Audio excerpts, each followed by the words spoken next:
I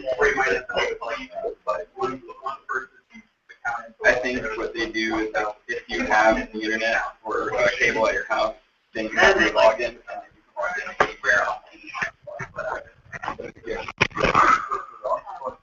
Yeah, I have a yeah.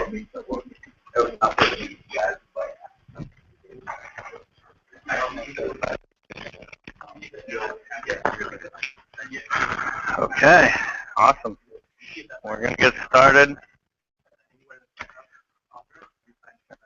There's pulled pork here. If anyone missed out, help yourself. There's a little vinegar barbecue sauce to go along with it as well. Welcome. We got a bunch of topics tonight, so we were really focused in on starting on time. We're about 20 minutes late, so we'll get things moving quickly. Thanks for coming. First thing tonight,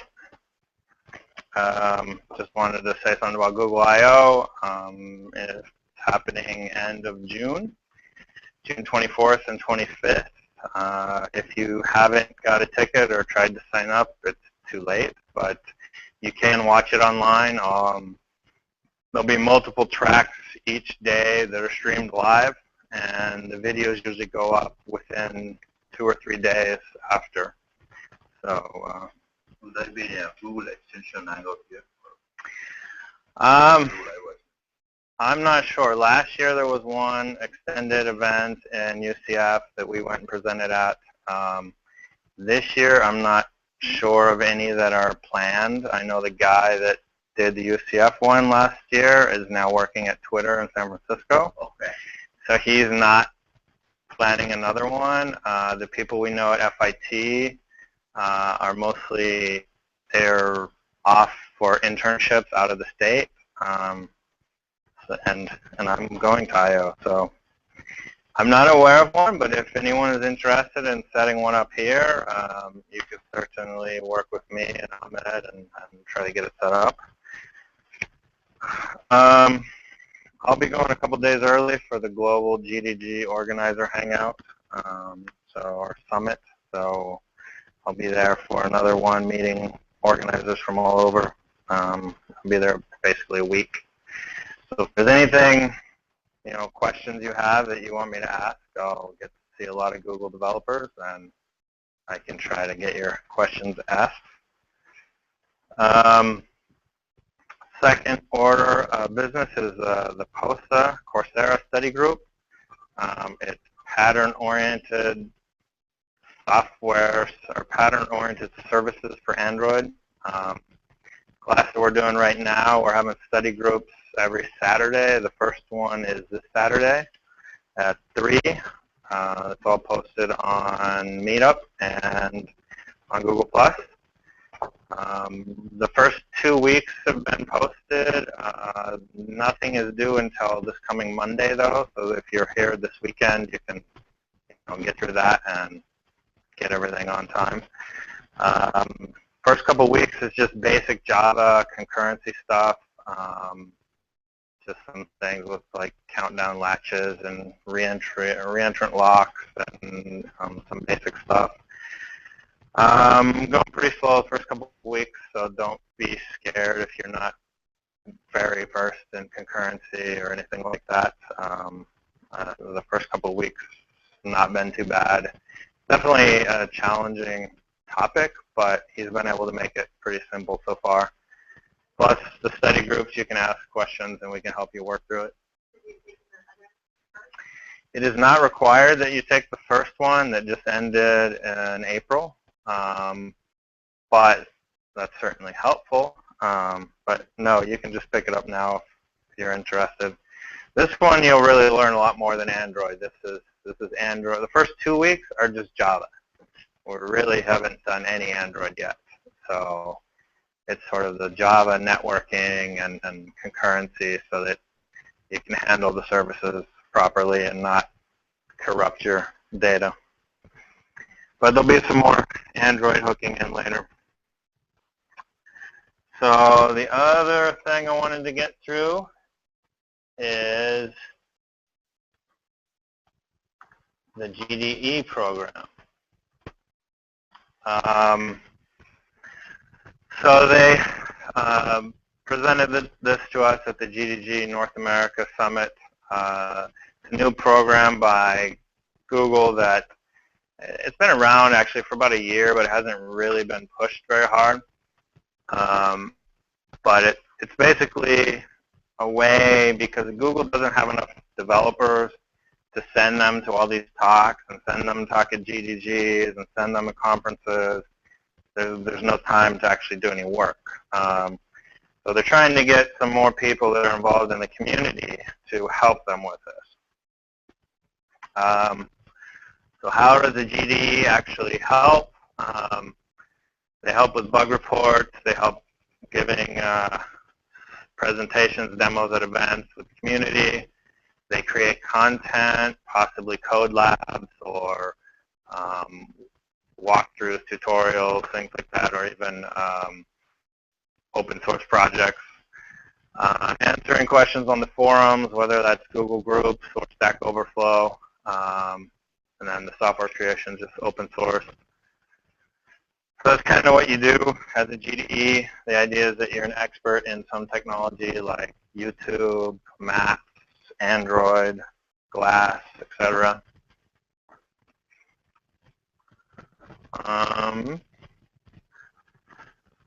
Part of the motivation is to get more experts identified that GDGs can contact, to have someone come in and present on some topic that's actually an expert in the field and is recognized by Google.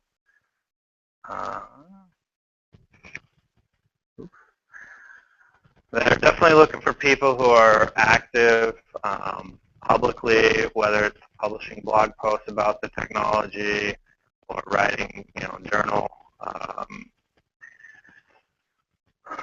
entries, books, etc. You don't necessarily have to do all these things to be a GDE, but these are all different things that can help you.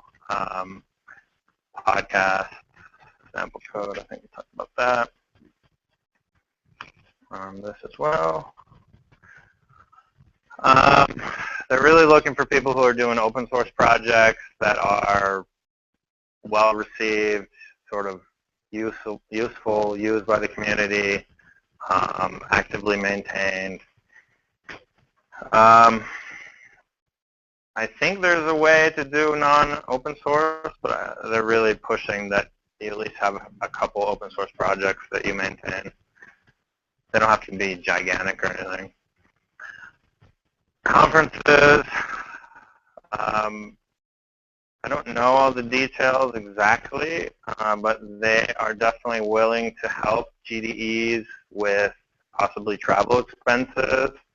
And obviously if you present at a conference, you generally get a free pass as well. So if that's something that you're interested in, your company doesn't want to pay for you to go to conferences, something like that, this might be a way that you can, you might have to use your vacation days, but at least you don't have to pay.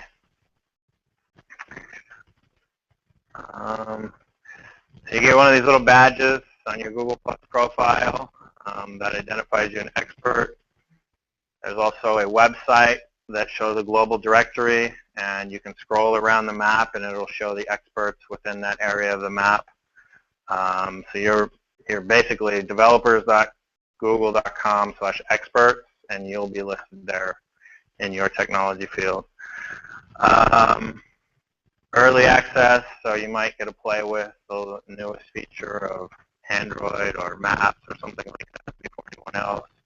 Be able to give feedback, usability feedback, things like that. The GDE Summit, Google I/O tickets are guaranteed if you're a GDE.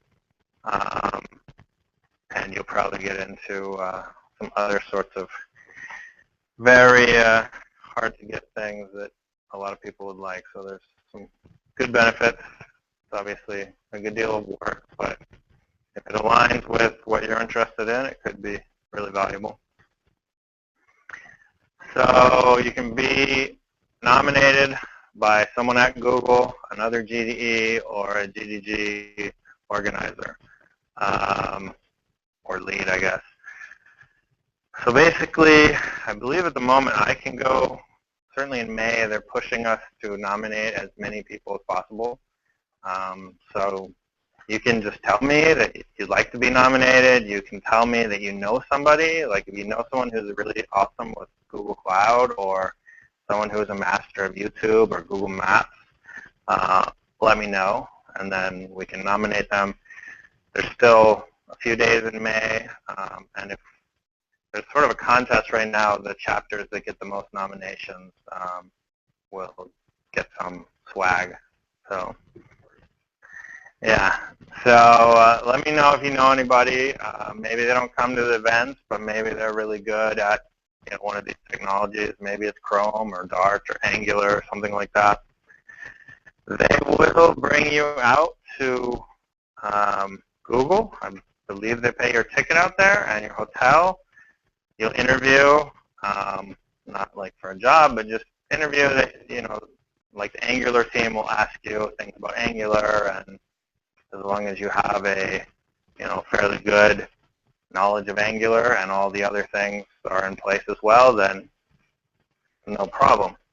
There's been quite a few people getting nominated. I imagine as they get more and more people, it will get more and more selective, but right now it's not ultra selective. They're trying to cover a lot of geography, and right now in Florida, I haven't seen a single GDE. So I'm looking at the map now. Is there like 20 across the whole country? There's a lot around the world, and there's a ton in like Japan and places, but the U.S. actually does not have many GDEs. So, even if you can go around Florida or Georgia, and give talks about some of these things, that might be enough this year. Every year it's renewed and to see whether or not, and they're not going to have you do an interview every year, but they'll just see, like, have you posted on your blog, have you maintained your open source. So that's pretty much the spiel. Obviously, free I/O tickets, early access to secrets and NDA material and stuff like that could be very valuable. So we will get going with Dan's Android Wear presentation. And we will see if switching to Crouton is going to explode this thing or not while Hangouts are on. Come on. Ooh, ooh. Oh, nice. Definitely a challenging resolution.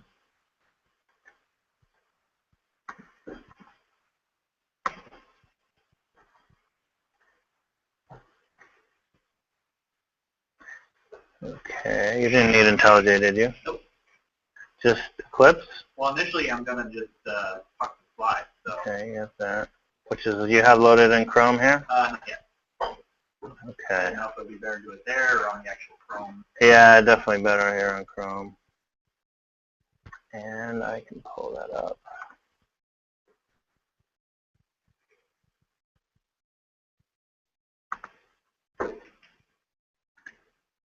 Hopefully it shows up okay. Change from the font. Okay.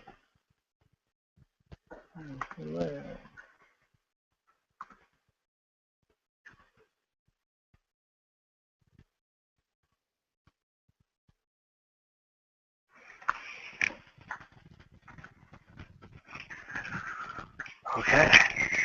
This has the microphone. Ah. Other way.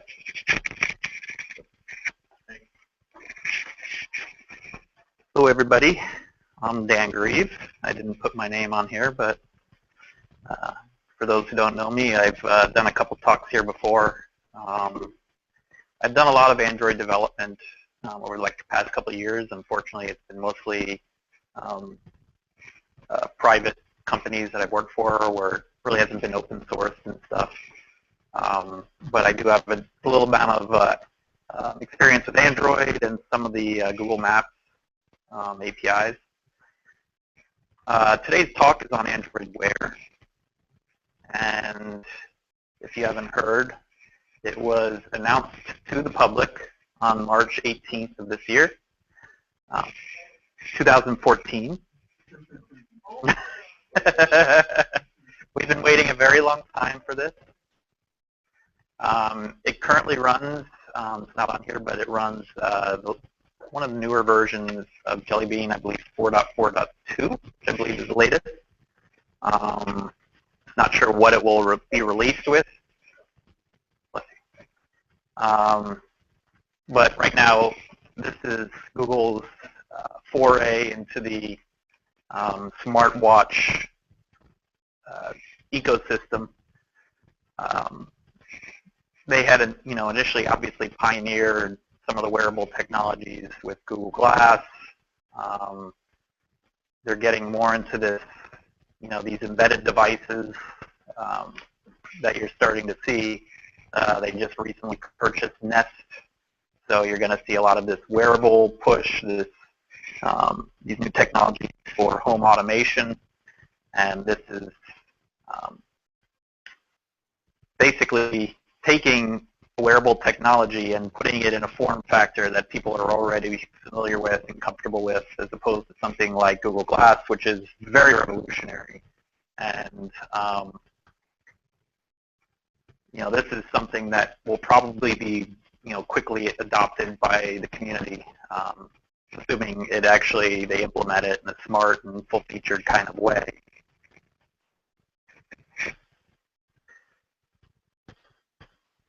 So I put together, or I didn't put together, but I put on here the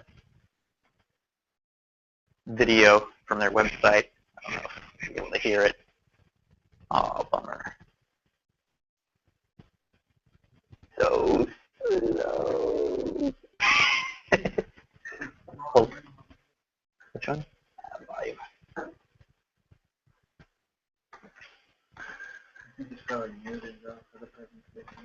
Gotcha.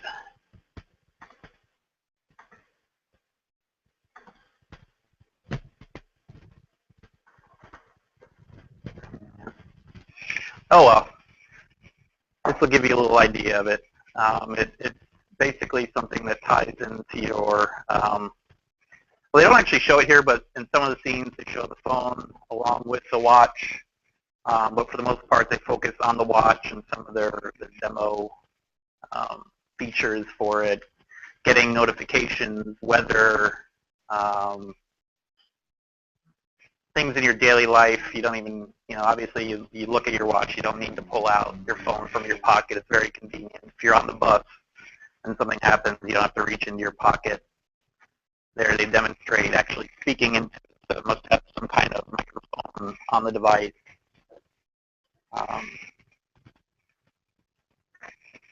You can see this woman has a little barcode on there. Actually, Pebble, which I'll talk about in a minute, produced a smartwatch about 2 years ago on Kickstarter. Teresa actually has one on right now. A little bit different take at the smartwatch,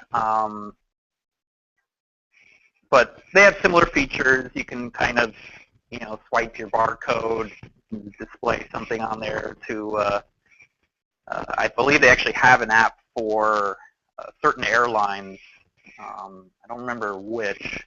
I think 2 or 3 airlines you can actually use this when you go through the TSA. So like your smartphone. Yeah. But they have it on the Pebble as well. So it actually, the app on your phone talks to your Pebble. You get the little barcode on there. You can just swipe your.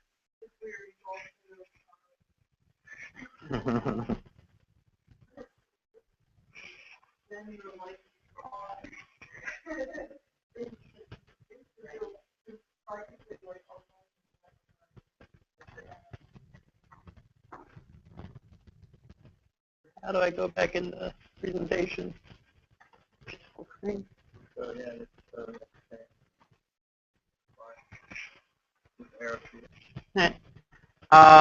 yeah, like I mentioned, Google Glass, Google released in 2012. Pebble Watch, similar time frame, about 2 years ago. Fitbit's been around a little bit longer. They have about 2/3 of the market, and all of these are different instances of wearables that are trying to gain market share. You'll probably see other things related to this as they, this has been a really innovative arena actually, where people are coming up with new and different ideas. But smartphones, especially, everyone are getting in on right now. And to show a little comparison between this and the Pebble, so I've written most of an app for Pebble. I ended up not actually releasing it because there are other apps in Pebble that are similar. I wanted to do a better job at it. Unfortunately, I haven't had a time to really finish it up. But to show a comparison between what I've learned from the Pebble and the little amount of time I've had with Wear, Pebble is an interface where you do the actual watch app development in C, usually just 1 or 2 source files, and you'll have a cross compiler for ARM that you actually use, and along with the Pebble build toolchain to compile that into a PBW, which is packaged, a packaged watch app similar to an APK, where they put all the resources and everything into that file, and then you can deploy just that onto your phone, onto your watch, and if you actually don't need any other input, you're done right there. For example, if you do a watch face, you don't have to create a phone portion of that app. You can just do it all on the watch. You get basic services like time and accelerometer is one of the sensors that you can tie into there. You can also go beyond that and create a watch app for your phone that can provide a lot more information to the watch over Bluetooth, either on Java on Android or Objective-C on iOS. I've never done iOS. My experience was with the Android side of it.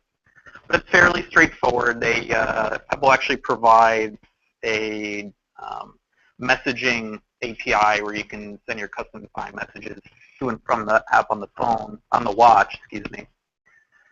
Some of the sensors you can tie into on the Pebble, the accelerometer, the new Pebble Steel, which is their metal version of the watch, has an LED on it that you can use for additional notifications and information display. It has a vibration motor, useful for alarms or getting notifications. And you can actually get battery information that's on the watch by framework, so you can create a window interface where you can create nested windows.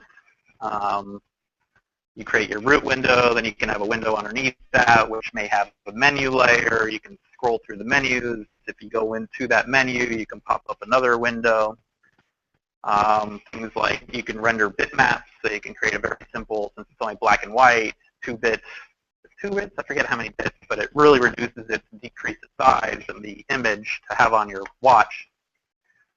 They have event services for asynchronous notifications, so your code doesn't, you're not constantly polling, you just get messages when certain events on your phone happen, and you take some according action. There is logging on the watch, so you can actually create a data file if you want to pull up debugging information or what have you. Data that includes data storage. You can create your own files in addition to simple message logging. And there we go. Like I said, they have phone-to-watch structures. They originally did it with JSON. It's very similar to that. So there are serious limitations with the Pebble. Their hardware is very minimized. I forget the exact, I meant to pull up the numbers, but you get like 32K worth of memory to run your app. It's a couple of K. You get like, I think, like 4K for like storage on the phone, on the watch. There's very limited flash storage on it. So there are a lot of limitations, obviously, dealing with embedded. Once you go down to that size, I'm surprised they didn't stick in like a micro SD card or something a little more heavier, but I guess that uses a lot more power, which is one of the advantages of the Pebble. You get about 6 days, anywhere from 4 to 6 days on a single charge, we've noticed, depending on the app. So if you actually have an app which sends lots of messages and is very active, you're going to burn through that battery a lot quicker because it's something like 300 or 400 milliampere hours. It's a very tiny battery. The Android Wear SDK has been, I don't know how long they've been working on it for, because it is so new. There's a much, partially probably because it's new, there's a much limited set of available API currently. It's in a preview, so even all the things they do advertise in their SDK aren't quite available yet. They're probably going to release that at Google I/O, is my guess. It's very similar right now to how Google Glass was rolled out, where you have a card-based notification API where you can create a card with a graphic and text or what have you, and push it to the device.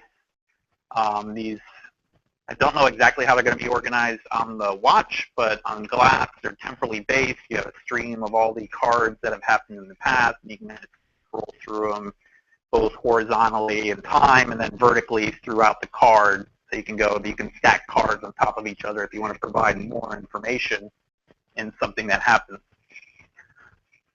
One of the similar things they brought over from Glass is voice input. So this is going to be a distinguisher between it and all the other smartphones that are out there right now, is the voice input. You can actually attach a voice input option into your notification so that the user can then activate that, say something, and it'll get sent back to your phone, a la Google Now, looking up weather or sending text messages, which was one of the best things, my short time using Glass was you're in the car and someone texts you and you can just, send a text message to someone. Probably not recommended in the car, but it's a lot easier than like taking out your phone. So if you're at a stoplight, you're not moving, great way to send a text message. It reuses the existing Android development environment. I've tried to bring it up here, and I'll try to take a little spin through some of the available examples that they provided. Like I said, since all of the APIs haven't been released yet, I couldn't do things like tie into the voice input. It didn't seem that those classes or those interfaces were available yet. So it's more of just being able to launch the emulator, take their samples, and messages back and forth, simple text cards with graphics, that kind of thing. So quite a bit more features on the Pebble. I imagine the Android Wear will mature a lot over the next couple of years, similar to Glass, where they originally had this card interface, then they moved on to the GDK, where you can do a lot more hacking with it, a lot more custom development, actually create apps on the watch, because right now it's mostly your app on the phone, which sends messages down to the watch, versus having a native watch where it can interface with the system on the Wear, which is probably not a great thing to do with an embedded system where you don't have a lot of battery and CPU cycles. So they're maybe limiting it to that on purpose, because battery will be an issue, especially with the screen, which I didn't note here, but I think the two watches that are out right now, which are, I think, nope, not that way. Where's that? Okay, it's on one of the next slides, but there wasn't working. There you go. Did I miss that one? Oh yeah, I did miss this one. So the two watches that have actually come out, or have been previewed but haven't actually come out. LG is producing a watch. It's a square form factor. And if the emulator is any indication, I believe the Square watch was at a 240 by 240 pixel resolution. The Motorola 360, I believe, was at like a 320 by 320 resolution. versus something like the Pebble, which is at about a 160 by 140. So it will be quite a bit more DPI and a bit more resolution than the Pebble, as well as having a touch screen. My guess is they're probably going to be using OLED because those are, you can get them very thin. They're very efficient for power usage. Probably not as efficient as e-paper, which is what the watch is based on, the Pebble watch.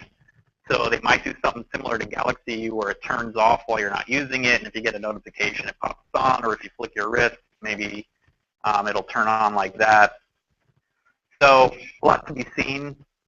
Yeah, the prices are about $300 and $250 for the two watches. At least that's what the latest news I've seen on it are. Well, we bought it on a Kickstarter when it started, and we actually bought it as bulk. So I think we paid, what, like $100 or $110 for it. And then the now it retails for $150 for the plastic one. And then if you get the steel one, it's actually, I think, about $250. So it's comparable if you look at the newer version of theirs. Oh, I imagine they are. Yeah, they've got a huge team. A lot of momentum right now. They sold, $10 million. I think they sold 80,000 watches on Kickstarter. I think they've at least doubled that since they've been selling retail at like Best Buy and Amazon and stuff. So they have capital. What? It runs Tizen, which is a Linux-based operating system. I think it was meant to be also to be run on embedded, a lot of different architectures.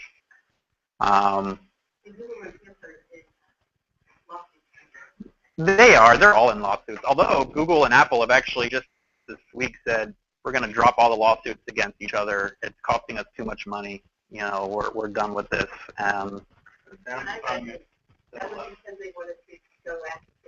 That's my guess. Google doesn't create hardware really too much. They're in a bad spot right now. Yeah. Samsung creates like 60% of the hardware market. I think you look at the Nexus devices, they're probably in the noise, maybe a few percent of the market. So Apple is whatever, 30, 25, 30%, something like that. So there's a lot more competition between them and Samsung, I think. Google was, and they started out as a software company. So that's always been their focus, and they use the hardware as a reference implementation to get their software out into the hands of the public. And they let the OEMs like LG, Motorola, they've also made deals with Samsung is actually going to produce a watch. There's, I believe, Samsung, LG, Motorola. I think there were two other companies, but I don't remember who they were off the top of my head. So you'll probably see about 5 different variants. I really like the 360. It looks, you throw the band and the industrial look and feel to it. It looks like a real, and they've obviously meant to make it look like, something you'd go down to the watch store and buy. It's a high quality looking device. Yeah, so they have a watch face contest right now where you can actually go on their Google Plus page and use some software to render a watch face to get, I think, pre-release of the watch or something like that. You'll get the watch. You'll get the watch. So if you are a designer and you wanted to design a new watch face, the winner of that competition will get the watch when it comes out. Yeah. The round one, yeah. My guess is one of these two are going to be released at Google I/O and probably be included in the swag that comes with being there is my guess. So you'll probably get to see one when he comes back. That's my guess anyway. There's going to be a lot of speculation, I'm sure. So yeah, some of the uses I've already talked about. Receive and respond to any kind of messages, notifications, text messages, phone calls. what have you. I imagine eventually, or I think they are initially, it looks like they're tying in with Google now. They don't expose that through the APIs right now, but more than likely it'll be a feature of the phone, of the watch. From what I've read, it'll actually support some sort of sleep tracking, so you can actually tell how much time you've slept with it on. Remains to be seen how accurate something like that is. Probably good enough to get a ballpark, like a Fitbit, exactly. They're probably doing some stuff with the accelerometer. If they put a higher resolution upload in there, I don't see why not. As well as other activity tracking, like running or walking, that kind of stuff. Yeah. Well, someone like me who rolls out of bed in the middle of the night and bonks my teeth, yeah, that probably show a lot. Controlling the Internet of Things, the Nest, thermostat, or your coffee maker, or your TV, or what have you, being able to send commands via your watch. I see that as being a potential use. The scannable ticketing mentioned, controlling your audio on your home entertainment center. Finding your phone, if you put it down somewhere, maybe they can show you a map of wherever it is. One of the code samples I'll show is actually displaying a map on your watch, as well as tying into the whole network of different wearables that you may have on you or near you at the time. So Google released the developer preview, which you can sign up for. It's pretty much instantaneous if you want to play with it. It is a combination of some tools that come with the ADT, so you can actually launch Eclipse or Studio and then go into your tools and SDKs, and you can download the emulators for the watch, as well as the libraries necessary to talk to the watch. A separate download is available. You'll receive an email that has a link to a zip file with all the code samples that hopefully I'll be able to demonstrate. And then an app is needed. They also provide you an app that you install on your phone that actually connects to the emulator once you've started it up in Eclipse or Studio. It can be either round or square. And you have to have at least 4.3, which is Jelly Bean. I think it's the second release of Jelly Bean or the first release of Jelly Bean. 4.2 was the first.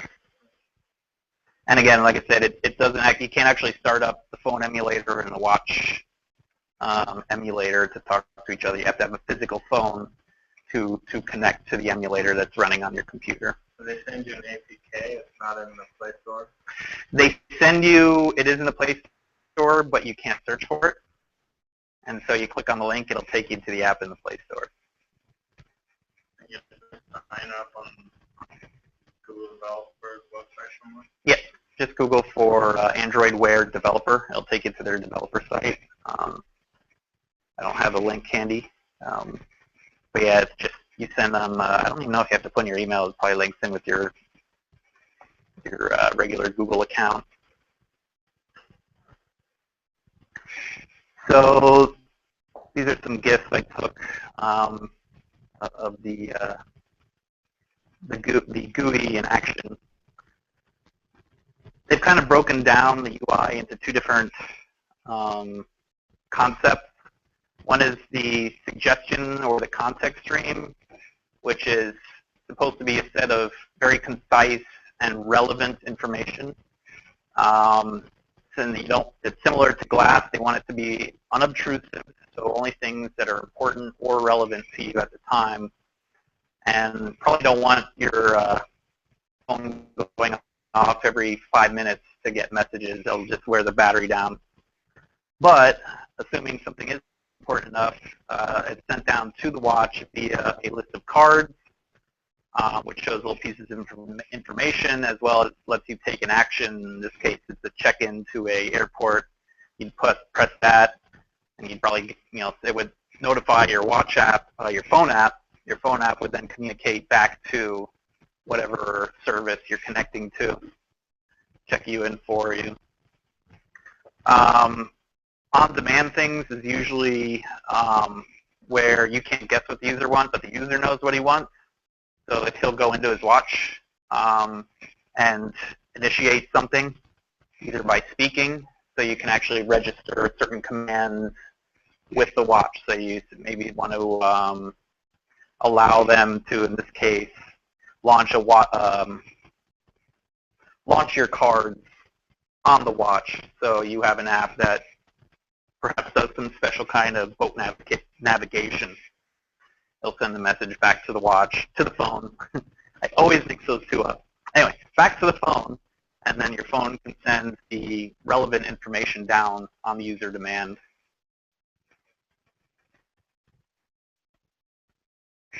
So design principles, it's going to be very similar to any kind of wearable technology. You want it to be relevant, very specific, timely, know where you are, know where the user is, what he's doing.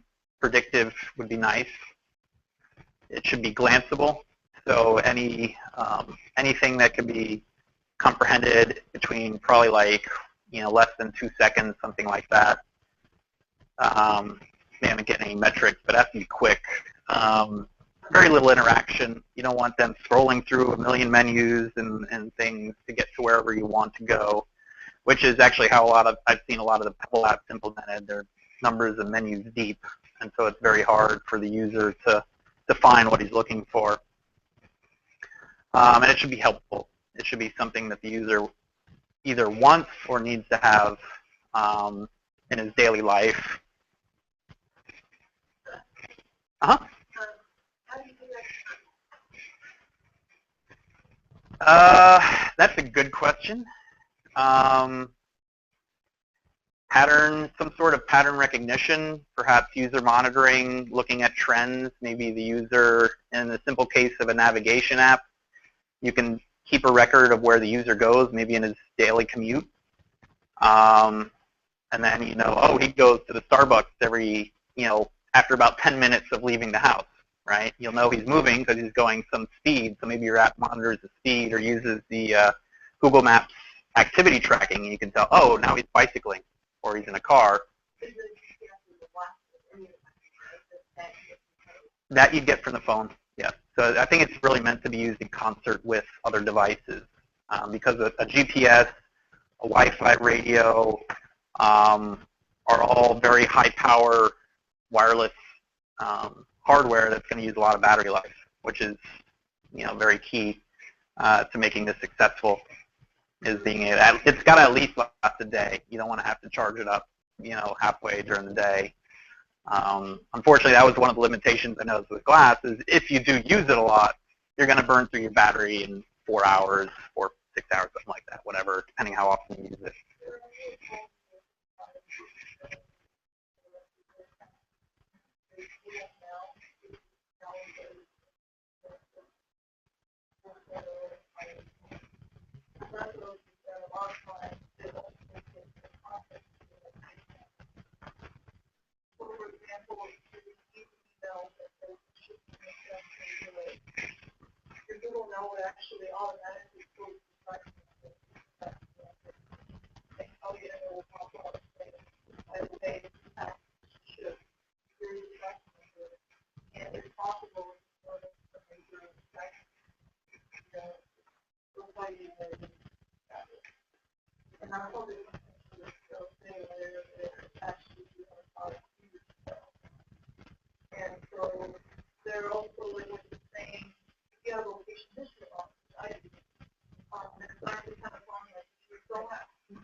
But now with 4.3, they basically took the guesswork out. They will only use GPS when you need it, like Google Maps.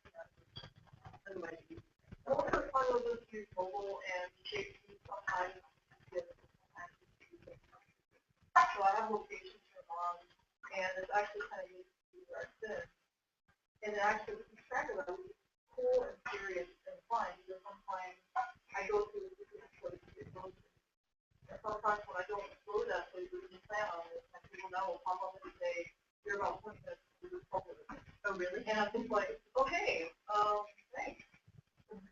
to go to the phone, and usually around the time, I would go to the phone.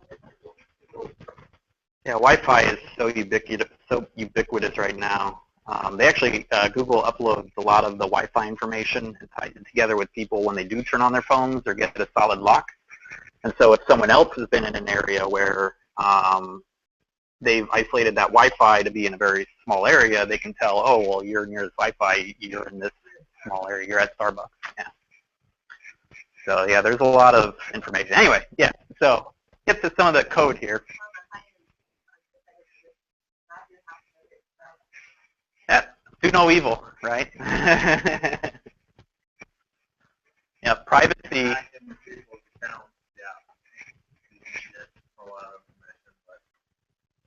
Most of these are not hacking people's computers and encryption,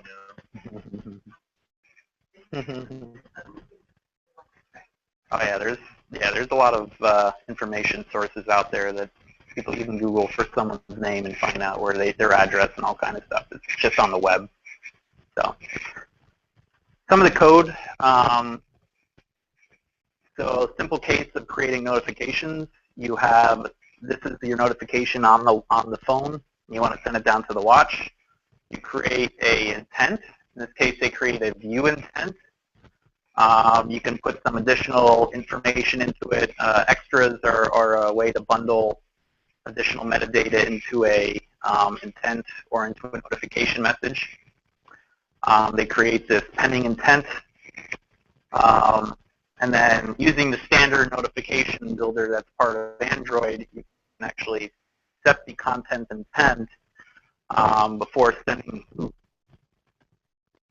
With that. Before sending it, it should be down there somewhere. But yeah, very simple case. It actually reuses the existing.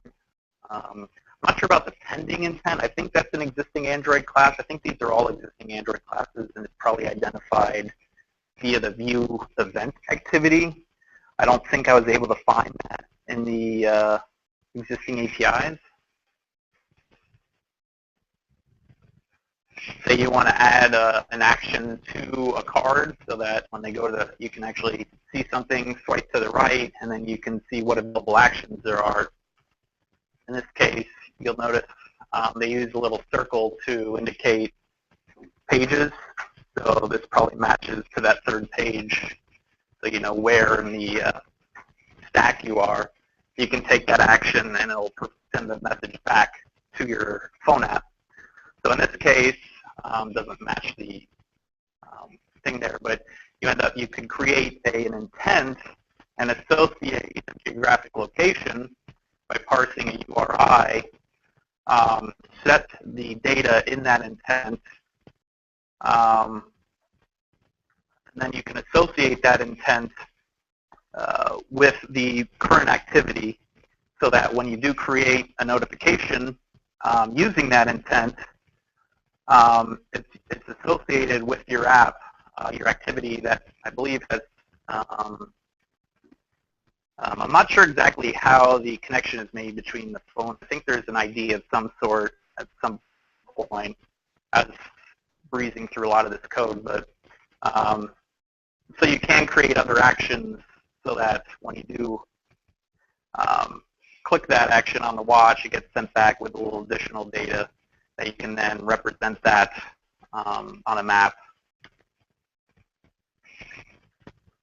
They also have additional features. For example, here, the additional feature is enabled through their new Wear Notifications class, where you can create an additional, slightly augmented set of functions. In this case, it's set hint hide icon, which set hint hide icon will actually hide whatever the small icon is associated with your app, so you only see the information. Another way to remove perhaps unnecessary information if you already know they're in your watch app, and you don't necessarily need that additional icon.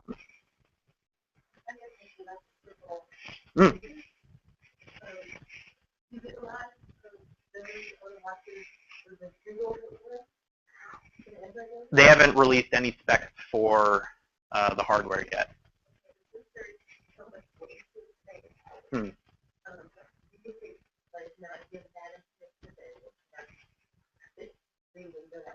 You mean wasted because it's round, or? Right.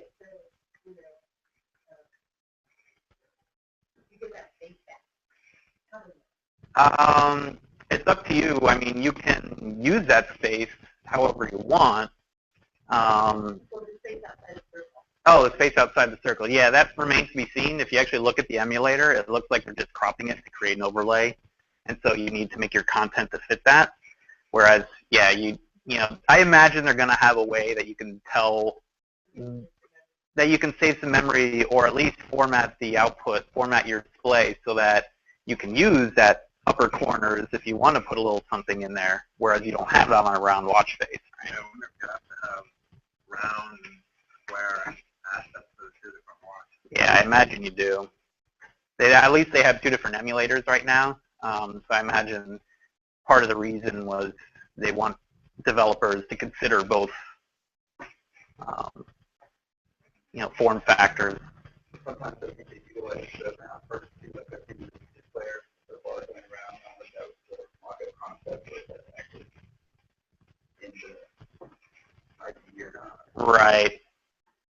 Yeah, right now there's not a heck of a lot of control over the widgets that you create. It's mostly just cards, so either they're going to have to expose that, or I imagine they'll create a more native development environment where you can tell where you are and create custom, you know, GUI components on there and do something like that. But I imagine that it is more of a render at this point, trying to build a little bit of excitement about it.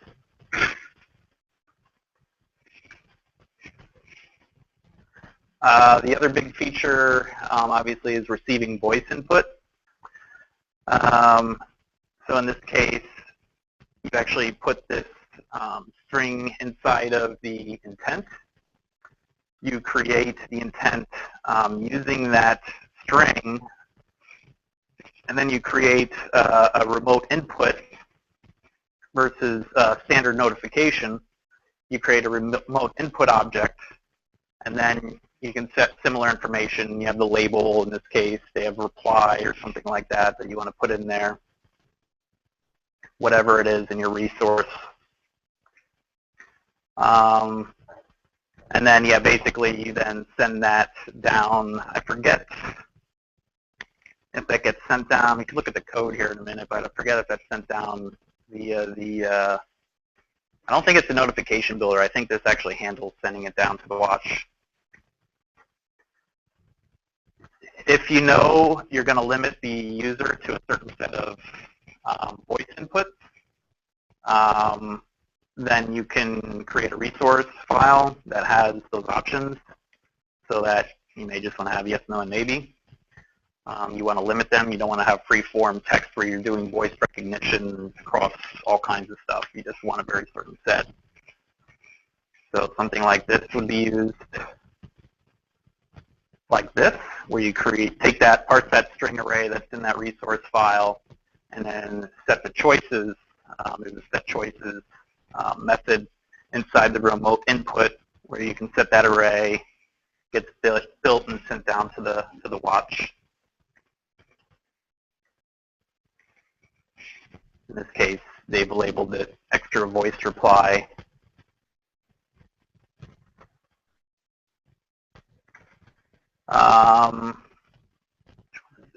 Yeah, so creating voice input protection. So in this case, is this the same thing?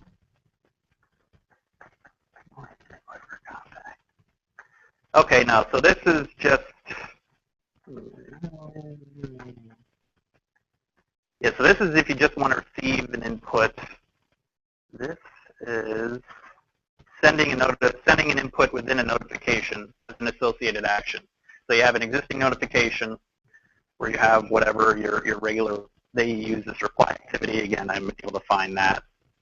Maybe those are extension, maybe those are overridden your own class. This overrides an activity class.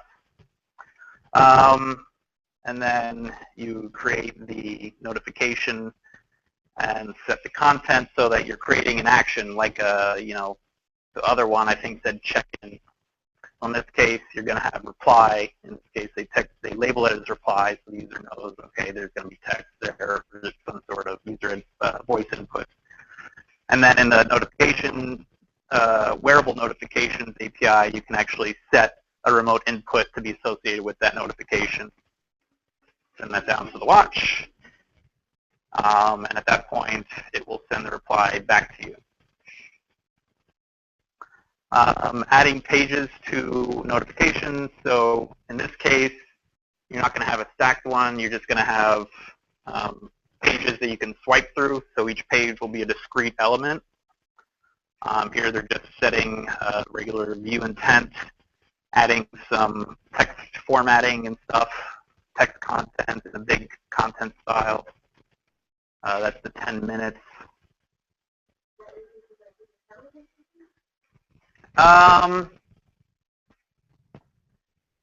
They don't say. In this case, you could use the calendar. You could tie it in. It's mostly going to be your app. So if you're using the calendar APIs, then yeah, you could receive from calendar. You'd have to have the permission for the app, for your app to get calendar information.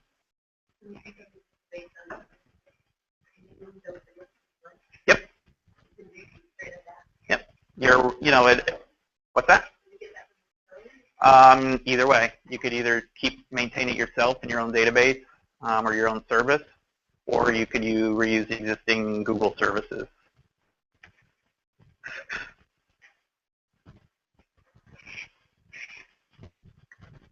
In this case, this is the second page. Again, they create another notification, create a style for it, which they've already defined, create another notification, and in this case, you're actually going to add page. So it'll take the original notification builder, we'll add the page to it, so that when it gets sent down to the watch, they'll be able to scroll through them. Not a huge API at this point.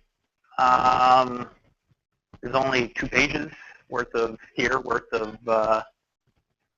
calls. You can associate an action, which is like the reply action. You can associate a collection of notifications as pages that you can swipe through, which can be stackable. That's one of the pieces of code that I didn't include here. So you can actually see like a deck of cards when it launches, and then you can go through those versus having them as discrete elements. You can also set a remote input to the content intent so that they can reply via voice. Set a big icon to the notification so that that would be in the check-in where you show a big plane, right? That would be the big action icon. You can create a group, which I believe that's the stackable notifications. So you actually create, I forget what the group is. I remember if that's like the vertical hierarchy maybe that you can go up and down through. I haven't seen this one used, but set local, so presumably your app could send this to like all of your devices, to your watch, to your glass, depending on where you want to receive it. It could be customizable, who knows, as well as what priority this notification should be, so that the user presumably can say, oh, I only want the really important stuff right now. Only buzz if I get the really important stuff. If you're below the min priority or below whatever the threshold is, you probably wouldn't see something like that. Or maybe they'll do some sort of scheduling, who knows, so that you won't get there. None of us know. Yeah. Conjecture at this point. High priority ones first when we open up the watch, or even if it's, we have older ones. Yeah.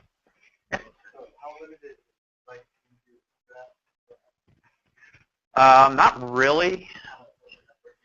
It's so only through these APIs. So they'd have to be represented right now as a set of cards. So usually a set of text or images or actions. Yeah. Which is using the Pebble. That's like the biggest use case for the watch. That's the most amazing thing for being able to use that. For something that has a more active display, then yeah, having more richer content will probably be in the plans. Yeah, status updates. Yep, you can send those down. You know, Facebook, for example, will probably have an app where you'll get things like that or what have you. You'll be able to scroll through them, probably have like a little reply, either with a canned like. They'll have a like button, you hit like, right? Or you want to reply with some actual text, you say, oh yeah, that's an awesome picture, right?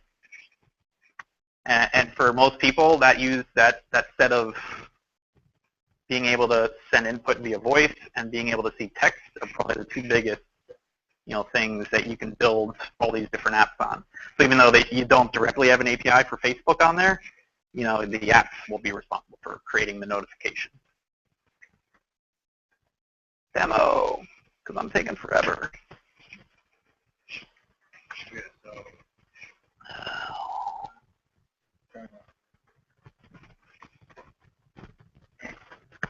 Like I just did. oh, Which one did I forget? All right. So here I've got the emulator up. Right now you can see the time on there uses the system time. There's a little icon to indicate that the phone is not currently connected. I should just be able, let's see, I should see two devices right now, the emulator and the phone, which is that second one. You have to forward the data between the watch and the emulator. And then you can't see it here, but there's an Android preview, which this just maintains the connection between the watch and the phone. All right. Not working? no, it's black on there. Oh, well. Should have been here. So you can see this is my current notification. If I were to look on here, yeah, this is the very bottom notification. I have 5 notifications on the window. It's just by default showing you what your either most important or most recent. Not sure. Haven't really reverse engineered that yet. But you can basically, if there was an association, here we go. So you can actually open this. And that's interesting. I was not expecting there to be an open there. I shouldn't have hit that. Oh yeah, there we go. Okay, so it actually worked. So it opened up the calendar in my Google, is that Google? Yeah, Google Calendar for this event I'm attending. Of course I'm attending. You know. Yeah, so you can launch apps on your phone with that. Opening maybe not as the greatest thing if you just want to stay on your watch, but you can do other things automatically through your watch. I think I'm gonna have to restart the emulator because it didn't handle that very well. Oh, there it is. Okay, so it's all done via swipes. Okay, so this is the code. Okay. So this one's called Eliza Chat. Not a heck of a lot to this one. Get rid of these. The windows, so maybe get a little bit more here. Can we see that? Yeah. So you can see you have your main activity. You have this string here, which is mapped to the action, which is used to indicate your app that it's going to be communicating to. So when you click on it on the watch, it'll be sent back to this app. This is where it's created. You create a broadcast receiver for receiving messages. It will send back an intent back to you. This is what's received from the watch. And basically, it receives the string that's in this extra reply field. And then there's another class in here called mResponder, which is of type.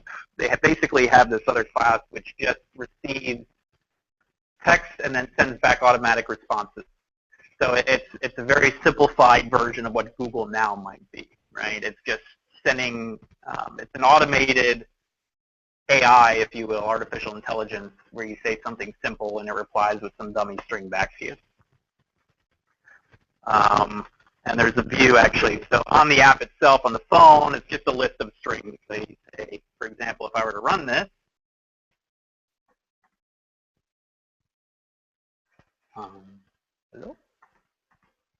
Does it not build automatically? Build.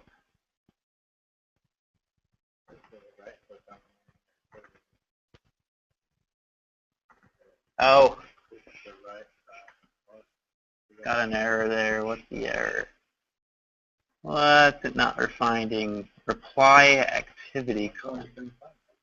Yeah, that was, I ran this.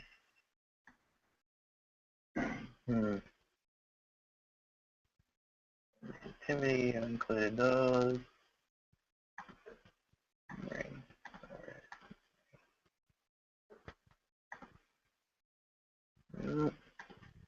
How do I? Is there any other jobs? Try including the Google APIs instead. That might be in there versus the standard AOSP.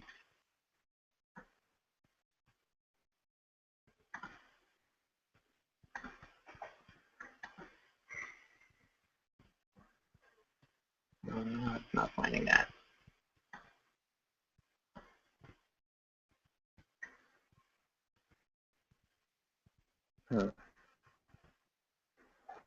I can show them that.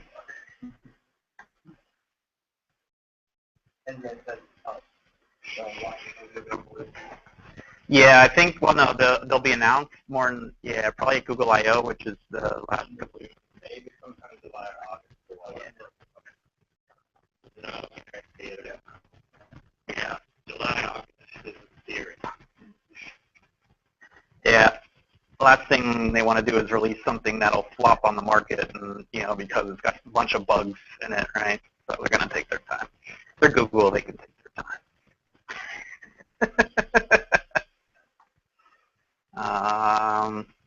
But yeah, it's the demo's not a ton. It'll be something similar to what you saw with the with this. Actually, I should be able to launch the app I already have on here, even if I can't debug it.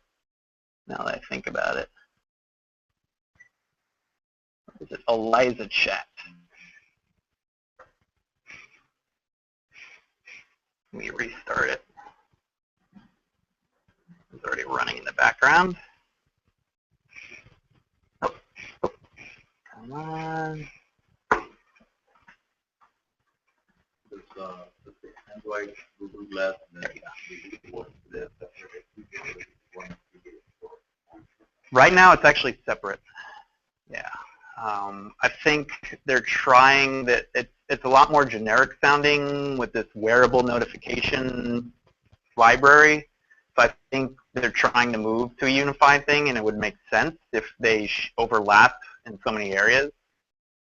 So yeah, I imagine their eventual idea is to converge.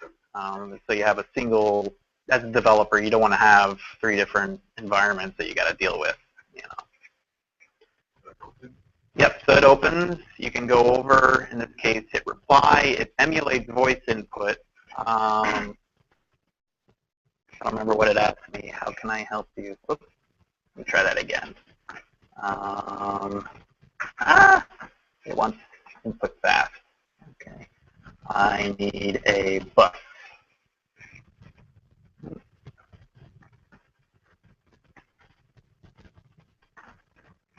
Save. Done. So it came back to the watch app, to the phone app, and it just says text, I need a bus, and then it's going to say something else. Well, in this case, it didn't go back, but it replied with, what does that suggest to you? So she's basically just asking a bunch of questions in response. It's a dummy AI. But basically, it shows the interaction of sending something back and forth. The other app, they have a recipe one for demo, which has a little more phone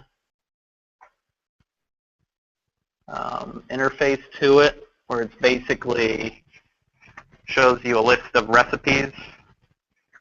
So the idea behind this is you don't want to be, I all the time pull out my phone when I'm doing some recipe in the kitchen. So I'm unlocking my phone, looking at it, or I got to leave it on the whole time and put my stuff down. So in this case, you go into the recipe you want, you can review it, you hit start.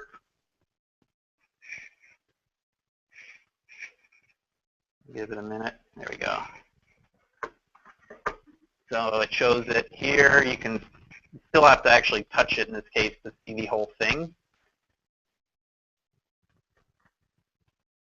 But gives you some idea of the use of, now you can swipe between your steps, implemented with a set of cards. Click on it. Right. Yeah. So this is, what I was typing in there would be their emulator for voice. Yeah. So you'd have something in there. So yeah, you could tie this in with like a wrist flick maybe if they have an accelerometer, or a voice command, wrist flick the voice command, and then say swipe left or something like that. So you don't, I know my hands are always dirty, right? I don't want to put them on the phone and get it all greasy. So yeah. No hardware specs have been released. It's literally just renders at this point. I did hear that there will be water resistant. Oh yeah. And that if you put it under significant strain, that it will, and it puts the splashing water on it. Yeah, the Pebble, I know they heavily tested that down to 1 or 2 atmospheres. I think it's like 45 feet it's certified down to for up to like an hour or something. Yeah, I was reading some of them with Samsung Galaxy S5 already. Yeah. Good for so many feet. But people had it breaking because they sprayed it with like pressurized like hose or faucet, and that spray go a lot into that. The pressure is a lot different. Yeah. But they may change things, and they may be waterproof when they come out. Right.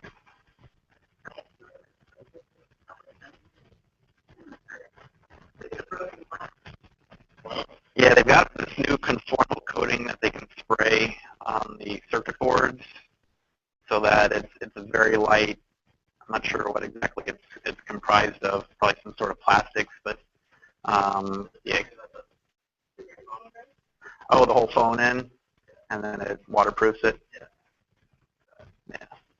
Yeah, because the Pebble, they basically sealed it up tight as a drum to get that effect, and it has a magnetic charger on it, so there's a little magnet that attaches to it and charges it. And then that way they didn't have to open up any holes in it, because once you open a hole, water is going to get in. So, yeah, that's pretty much it. Very new. I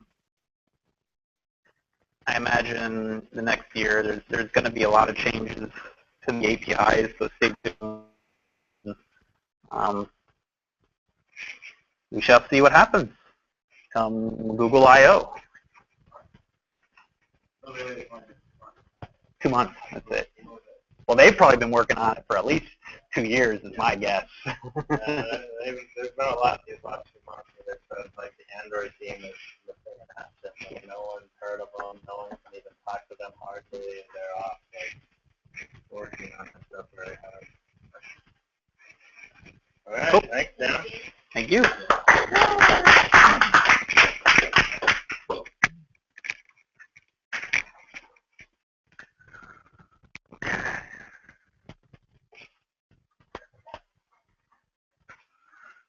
So, go back here.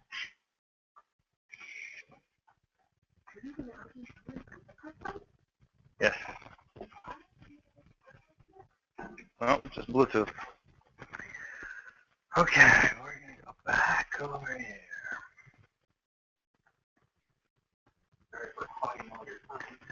No problem.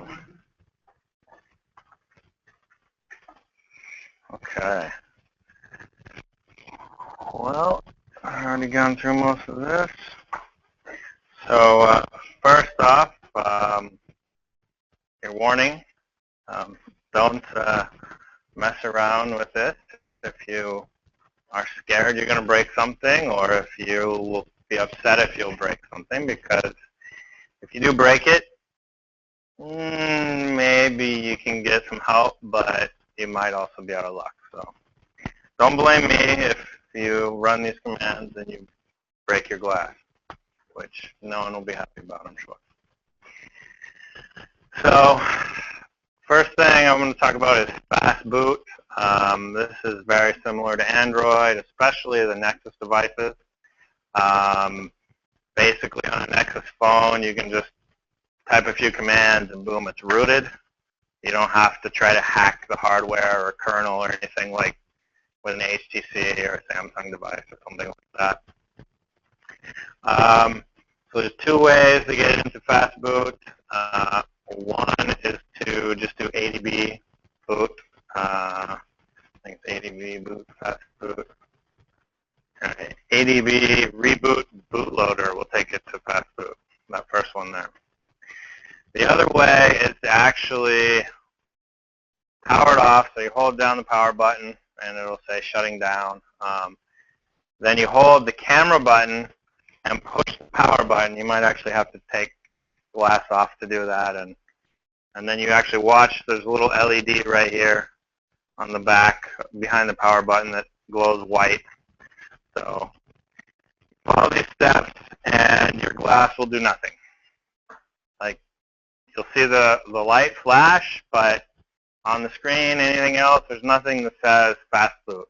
It's not like Android where you see, an Android opened up or on its side or, making some silly gesture. Yep. That's how you unlock your bootloader or root it or flash system images, which we will get to. So fastboot devices from the command line will tell you if your device is connected properly or not. And I got some slides to tell you what to do if it's not.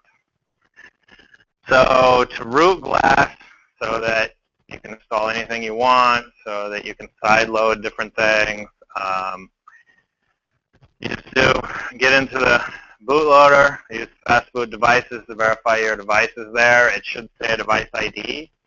If it says unauthorized, then you've got some issues with accepting. Actually, I don't think you have to accept anything on glass, but you might have to get into like an SU shell or something like that.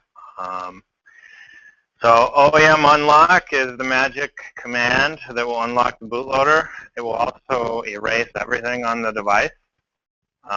Just like on the Nexus phone, it erases all internal memory, everything completely. And it will actually ask you twice for that.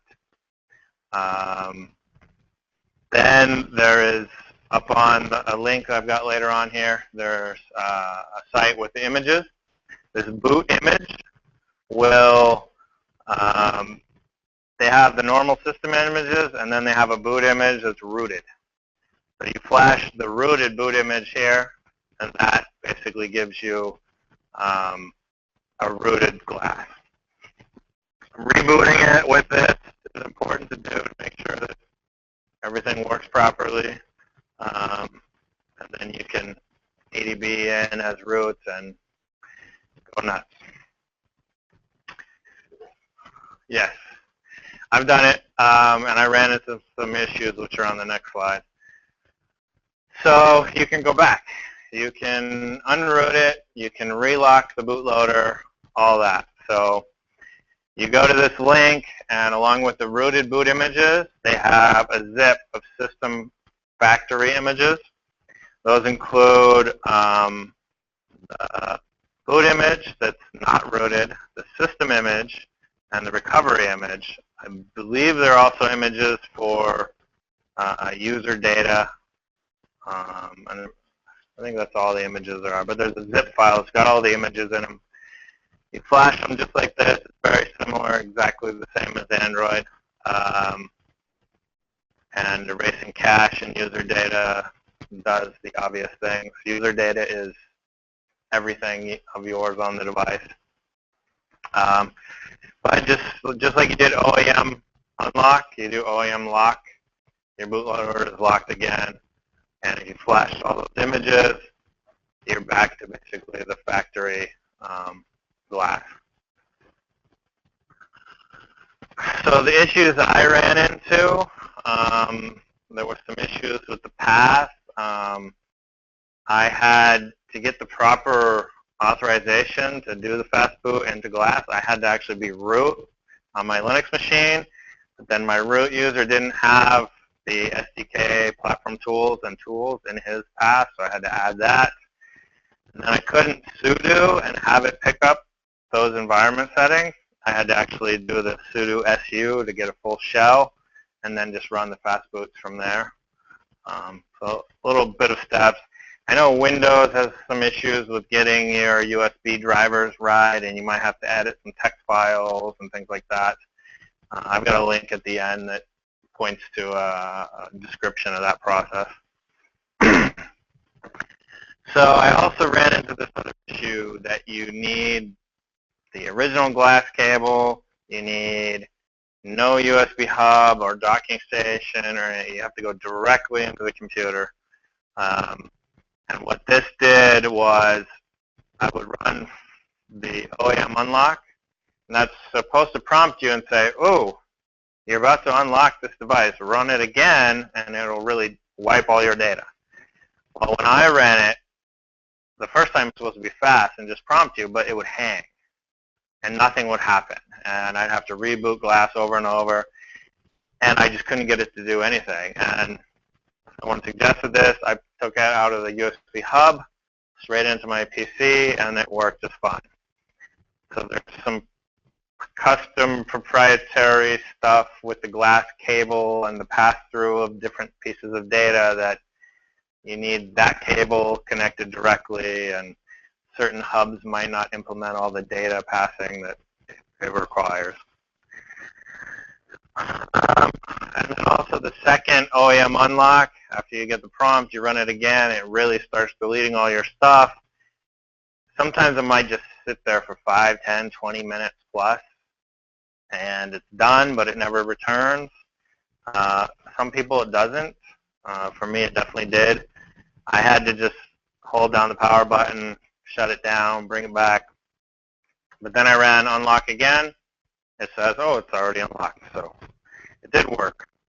But it is a little scary when you're in fastboot and your device hangs and you've got to force power it off.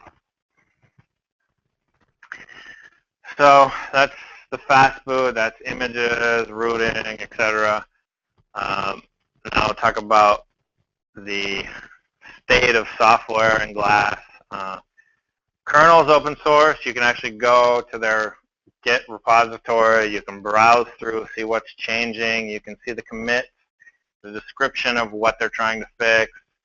Lately, there's been some Bluetooth things. There's been some other, low-level hardware kernel things that are being changed. And you can actually clone down the entire kernel.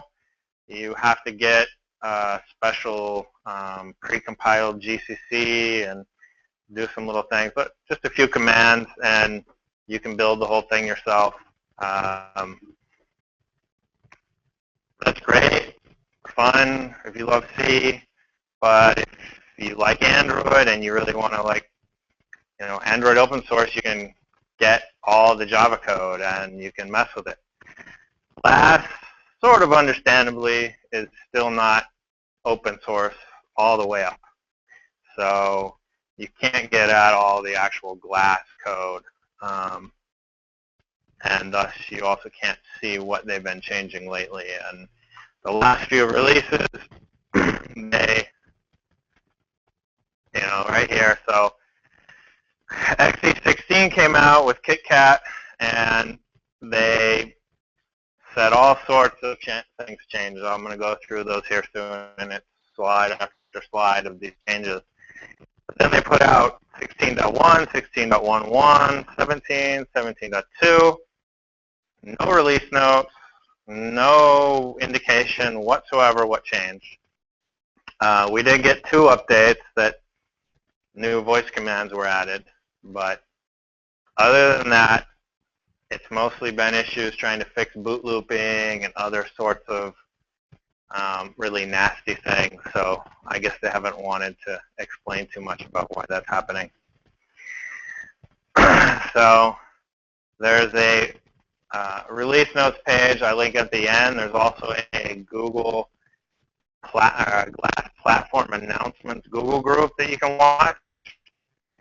They haven't posted anything in there since XE11.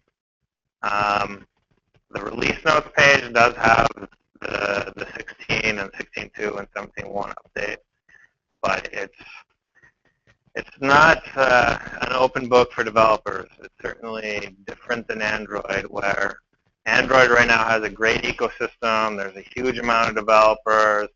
There's incredible feedback directly from the developers to the community. Right now, Glass is not in that position.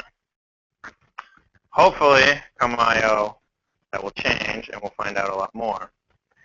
Additionally, there's a new head of Glass. So there's a new lady named Ivy Ross who's been appointed. She's a design expert to head the entire Glass project, reporting to the Google X team. So we'll see what sort of things she'd like to do with it. Obviously a designer.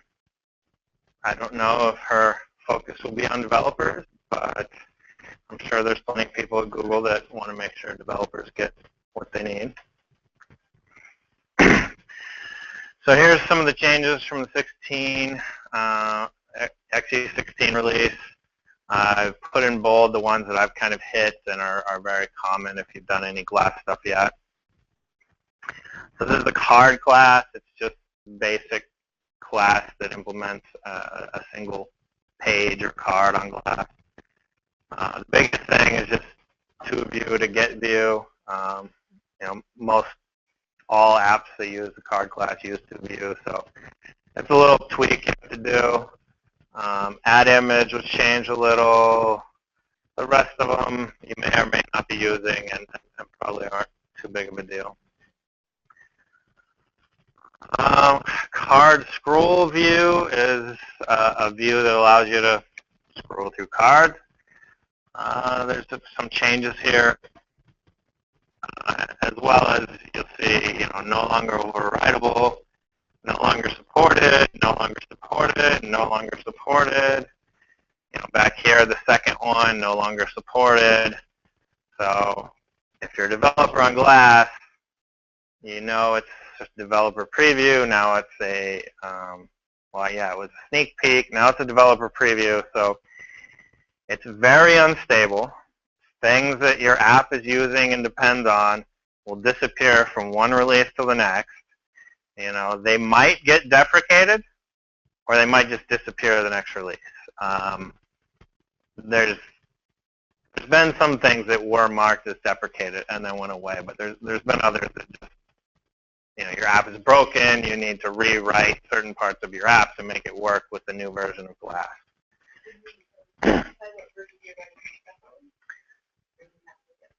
You have to get the updates. There's been some concern with that because some of the updates have been buggy. And for example, I'm giving a presentation on Glass, and I have an update right now that just boot looped, like literally 2 minutes ago. And it did come back on, but during my demo here, it could randomly reboot. Who knows? It would be nice if I could go back to, actually, XE16.2 is the last one that didn't. XE17 introduced this issue where it will randomly reboot. I can put the old image on, but if I plug it in to Wi-Fi, or if I plug it into charge and it's on Wi-Fi, it'll auto-update itself. It's very aggressive with auto-updating, and that's great if the updates work and there's security updates and whatnot. But right now, it's still like this beta stage, and it's really scary that all these customers are now, anyone can buy it. they're still warned, but it's not really in a great state right now because 16, I guess 16, and then 16.1 had it where it was boot looping, and people couldn't get it to stop boot looping. I got mine fixed myself just by rooting it and flashing the images and stuff, but other people, like literally thousands of people, had to send their glass back. And these are people that are doing demos for investors or demoing to their CEO or things like that, and then their glass is dead for a week or 2 weeks. So from my perspective, it's really been a bad last couple months. The updates with KitKat, while there's a lot of great features, performance does seem better. Battery life may be a little better. Overall features are great, but it's not stable. And I think there's a lot of people really, really working hard to make sure that it's stable by I/O. But I got 17.2 right now, which is the latest as of, I think, yesterday. And like I mentioned, what's in it? Who knows? Nobody knows. So we have an update. Is it making it better or worse? Usually with Google, you get these auto updates. It's 95, 99% better. But with Glass right now, it hasn't been that way. This year, the updates have probably been 50-50, whether or not it's worse or better. Maybe even worse than that. So live card, that's the card that's going to be displaying all the time to the left of your timeline that has live information about sports scores or maybe your location or compass or timer or things like that. There was a change with how to create the live cards with the constructor. That affected pretty much everyone using live cards. And then there's just a few other. This one, there was actually some nice improvements made to it, not just stuff being removed. Card scroll adapter, this one, a lot of people were affected by the find ID position and find item position. It does seem a little bit easier to use now, but a lot of apps had to be modified for this. It's just one little change. A couple more APIs removed, and Timeline Manager. You could create static cards with a GDK, just like a Mirror API app would, and now that's been removed. So, whoa, stuff is changing. So now if you want to get your glassware approved, you have to have what they call production-ready voice commands, which means you have to go through this process of getting your commands approved or using existing commands. The last two updates did add more voice commands, so they're actively helping in that area. But it is a very different procedure than with Android or something like that. You actually have to get the Glass team to approve your voice command before your app can use it. Yep. Is the watch and the Glass Are the watch for Android Wear and the Glass SDK the same? No, they're completely different. They have, similarities with Android, but they are very different at this point. Whether or not they do something like ice cream sandwich, combining honeycomb and regular Android, and they're going to merge it all together, that may be something that's down the road, but who knows. So along that vein, you may want to try voice commands in your development environment. You may want to test things. So if you toggle this Glass permission development mode in your manifest, you'll be able to just define a string in your resource file that says whatever you want it to say, and then when the user speaks that, and it's detected, it'll activate your app or whatever your app does for that. So it's still very easy to do any sort of voice input you want, just until the point where you actually want to put it in the Glass, My Glass app. A couple other small changes.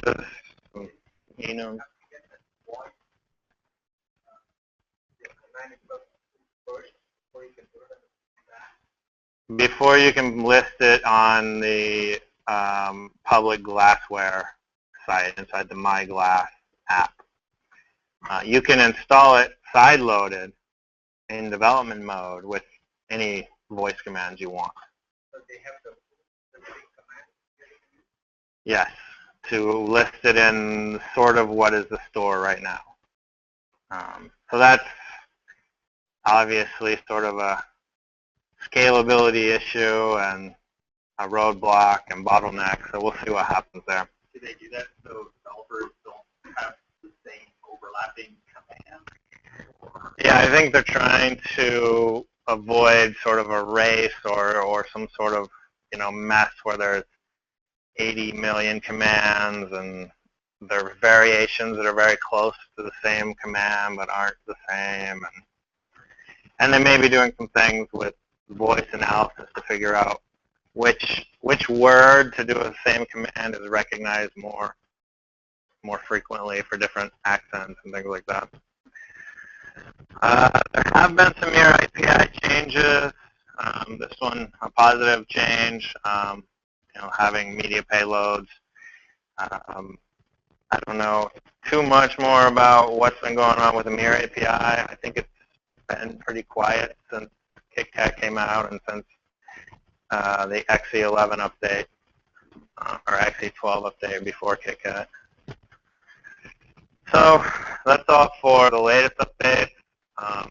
This is another little thing that I wanted to let you know. If you're developing on Glass, you might be interested in this. In your logcat output of Glass, these are info logs, so you have to have verbose mode or something that fine to see these, but Glass will periodically log its status, and so it will log the battery percentage in, not a percentage, but you get the full battery here, and then the charged battery, or the current charge. So you just divide that, you figure out what your battery percentage is. There's also temperatures for the actual glass board as well as the battery. So one of the issues right now that's a big deal for Glass developers, especially if you're doing video or you're doing something intense, it can overheat. And Glass actually will pop up something and say, please wait for Glass to cool down, or before you do another action, or things like that. So, if you can monitor this in your app, you can get a good idea, should I wait, a few seconds before I do this action? Should I really start up a whole video stream when we're literally 2 degrees from overheating? So there's things you can do, and you can watch this when you're doing your development to see possibly what kind of things like video streaming and things like that are causing the highest amount of heat generation. Because that's definitely a concern, and if you haven't heard, they removed video streaming through Hangouts from Glass and the KitKat update. And overheating was one of the big reasons that they need to figure out how to keep Glass cool enough to, you have the display on showing what is in the video, you have the data being sent out, you have data being sent in, you've got rendering on the screen, it's a lot of busy stuff. There's also some CPU that's used and when you move your head around to track the accelerometer, gyroscope, and things like that in Glass. So I don't know too much about all these other fields. Byte sent, obviously data that's sent from glass. The kernel, I'm guessing that CPU time actually spent. And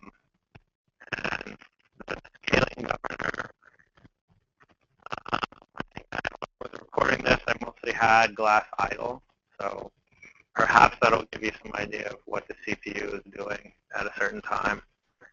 But there's things like this that are not, at least not that I've seen documented anywhere, but you can actually find it in your logcat. You can just do ADP, logcat, and grep for performance stats, and you'll see these, or just put performance stats into your IDE in your logcat view. So I put some references in here. I'll share the slides out if you want to get to them.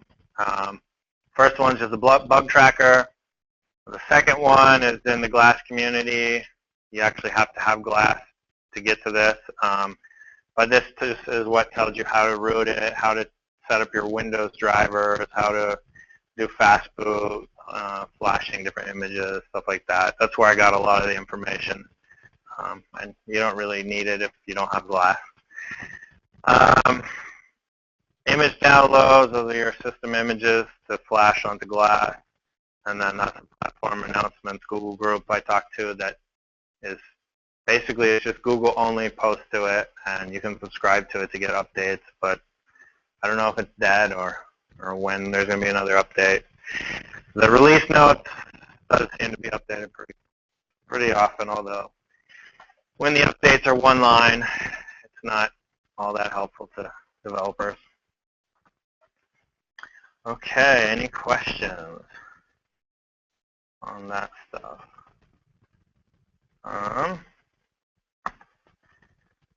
Switch over. So what do you guys want to see demoed? I can load up glass and let you see what's on glass on the projector. I can show you some things with the latest Android Studio and importing Eclipse projects, which actually seems to work now. I've done it with a few apps. And before that would, you know, if you had any kind of library dependency, it would fail horribly. What? I have some apps that I pulled off of GitHub, and then I actually fixed them so they worked with the latest version of Glass. So I can take one. I have one on here that is set only for Eclipse, and I could pull that up and import it into Android Studio and do some of that. I can show you a little bit about the Gradle setup in Android Studio, and I can hook my face up to the computer cable, which is always fun. Yep. Okay. I'm going to okay.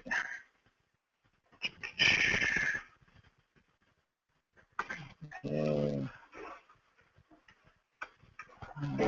want to go into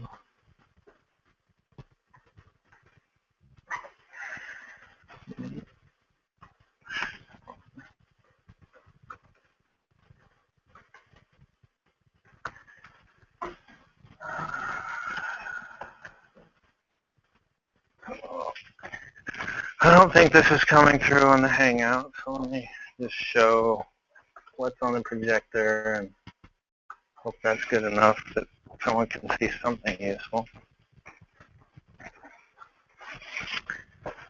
Okay, so programming and developing with Glass involves this little maneuver of actually tethering yourself directly to your head to the computer.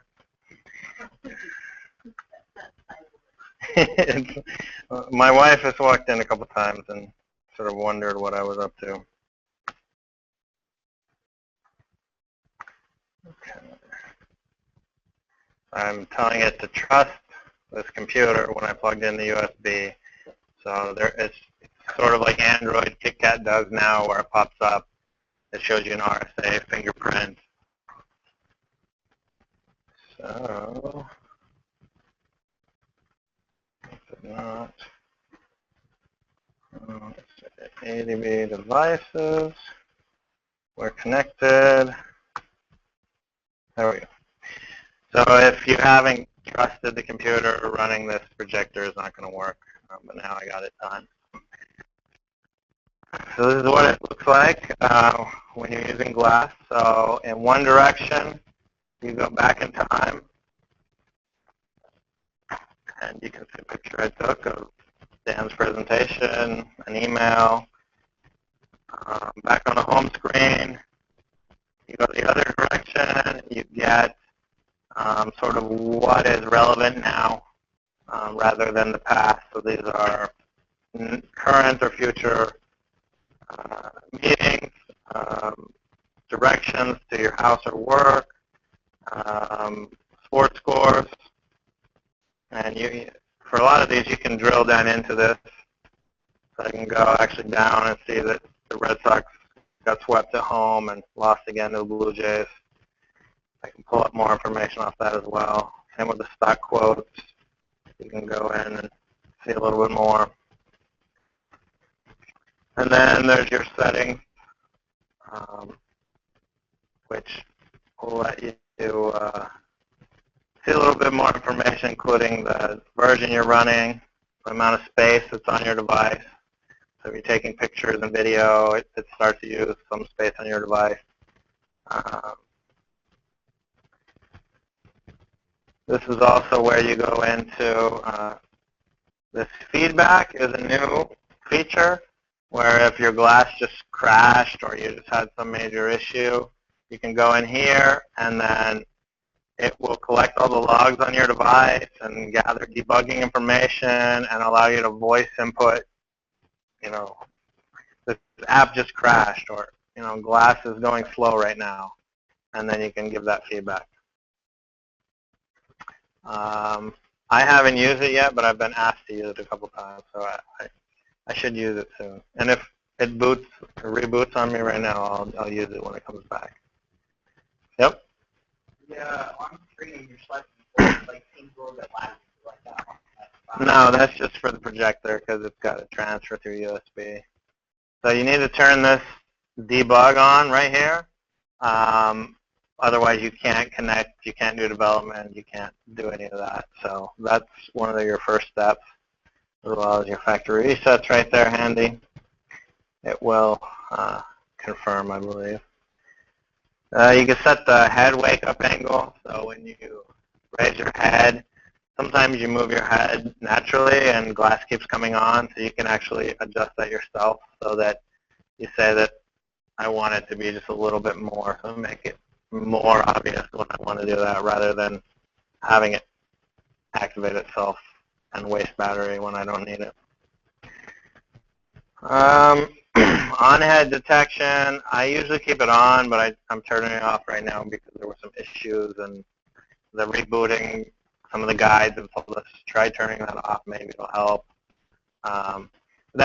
It'll actually kind of put glass in standby when it detects it's off your head and automatically kind of activate it when it's on. Screen lock allows you to tap, single, double. I think you can even triple tap and swipe different patterns on the touchpad to unlock your glass. So if someone pulls it off your head and you have on-head detection, someone pulls it off your head, it'll lock, and then they can't get into it right away.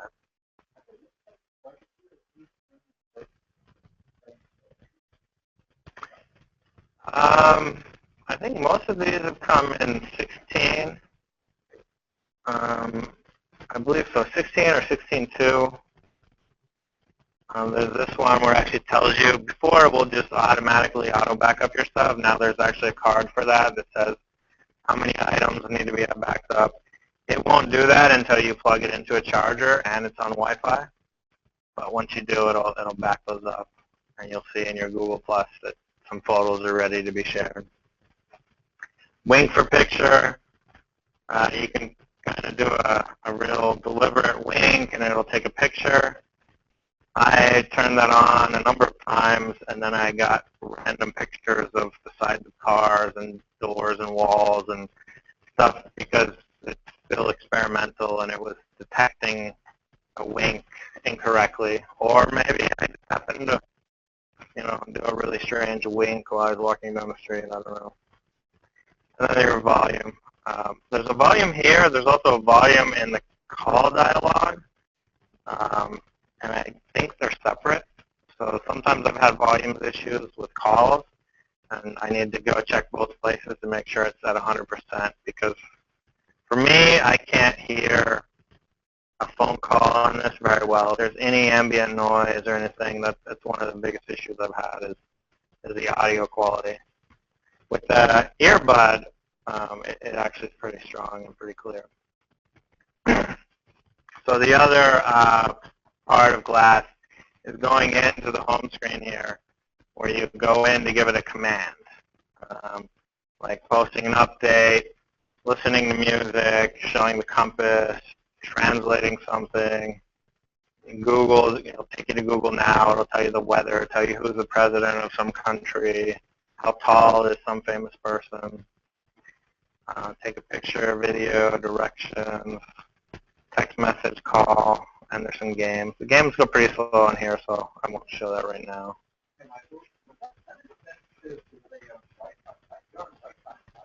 No, I'm on Bluetooth tethering right now. What is sensitive? So that's going to allow me to post to Twitter. Let me cancel out of that. And I think you can also, that's for Twitter, and I guess Google Plus is share, and I guess you just share pictures. You can actually say hashtag and some of those things, and it'll allow you to build a Twitter tweet and post that. Right, the glassware registers those when they're installed. So if you don't have that glassware installed and activated, they won't show up. Right now, these are all just what is installed with glassware that I have selected, yes. But these are not any, I don't have anything side-loaded on here right now. Right, from my glass and all that. I reset it, factory reset it yesterday to try to resolve the boot loop or the random rebooting issue. So I don't have anything custom on here. But I can install something custom if people want the demo, but I don't know how deep we want to go. Probably not too deep. Is anyone actually developing on Glass or messing with it or thinking about it right now? Yeah, there's not too many people around here. There's a number of people who want to and are thinking about it, but I haven't found too many people that are really digging into it yet.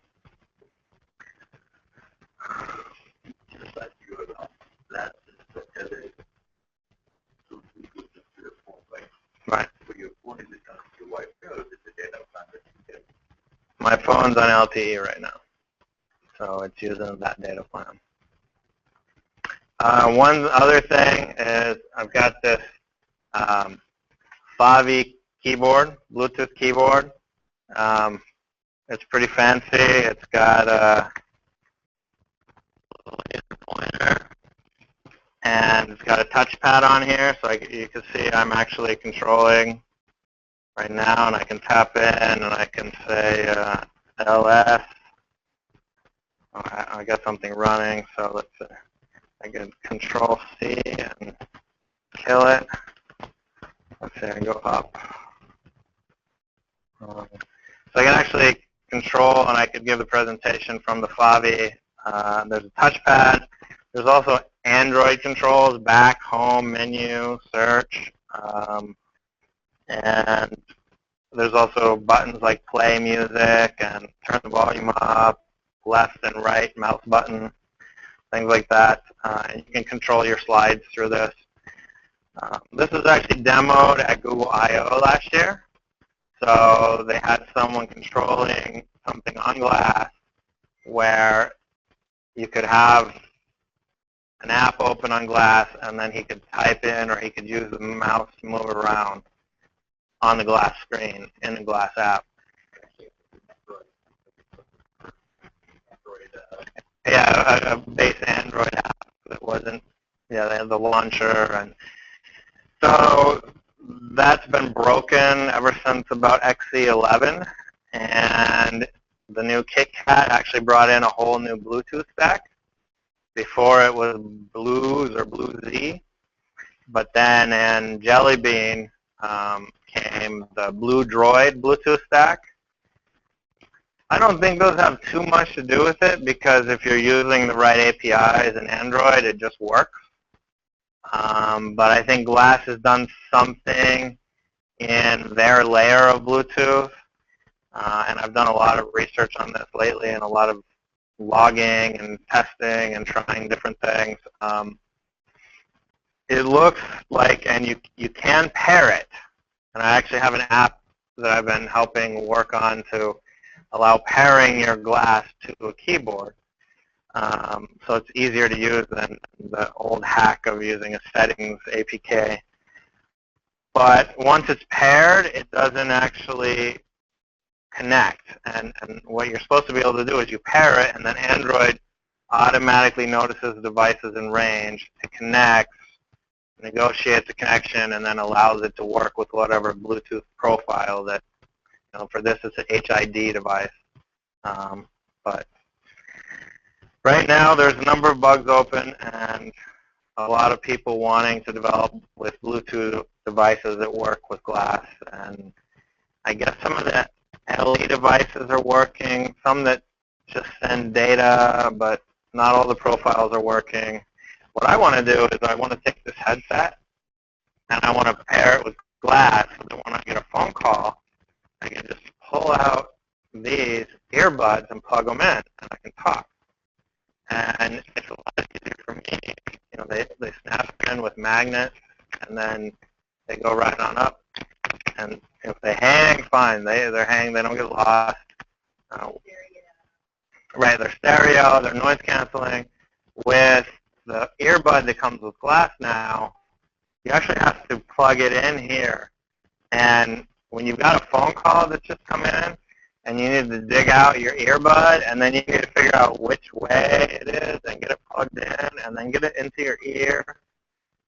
Most people are there saying, hello, hello, hello, is anyone there? And so it's not a great experience, and I think this kind of device is a much better fit for doing audio on Glass. But at the moment you can pair it, but you can't actually use it. Yeah, the Android team spent a long time transitioning from Bluetooth over to the Blue Droid. So, yeah, it was working, and then it's broken, and it's been broken for months. And it's another one of those things that, like, I know the Glass team's really busy, and they're doing critical things for the future of Glass, but there's a lot of developers and investors who want to do something with Bluetooth or do something with other parts of the system that are broken, and you submit bugs and whatnot, and they sit there. Some of them get accepted, but there's many that are new, and they've been sitting there for months at a time. They haven't been triaged. They haven't had any feedback. you have the option to run a version that you want that's more stable, and that would solve a lot of it. Yeah.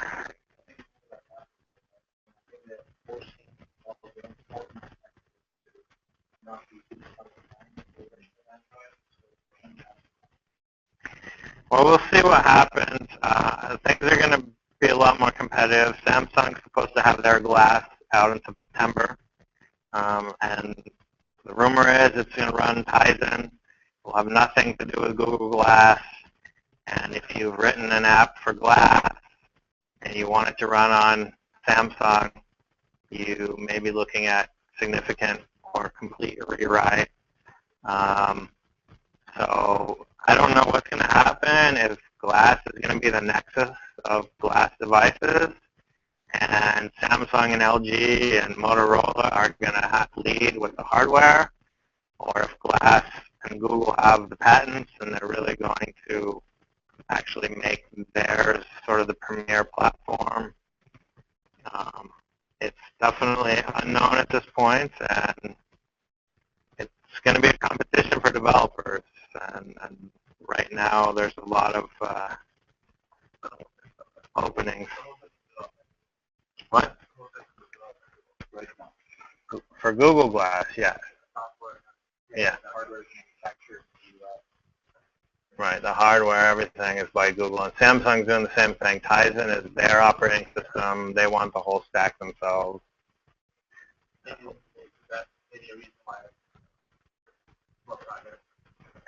think that's part of it. I think that's why it's closed, too, because they don't want to give away all the source code so that whatever competitor out there just, oh, we're suddenly caught up with Google because we have all their code now. Yeah, it's yeah, and it's nice that Android's open. You know, anyone can contribute. Right now, if I wanted to go fix Bluetooth, and I just learned the Bluetooth stack, and I want to go fix it, I can't. I can look, and I can see the APIs, and I can see maybe where it might be broken, but I can't fix it. I can go into Android open source, and I can fix an issue there, and then the next release of Android, unless there's some sort of issue, it will actually be in the next Android. So that's one thing that people love about Android, and I'm not sure what Glass is going to do. I think people are going to expect Glass to do that at some point. You know.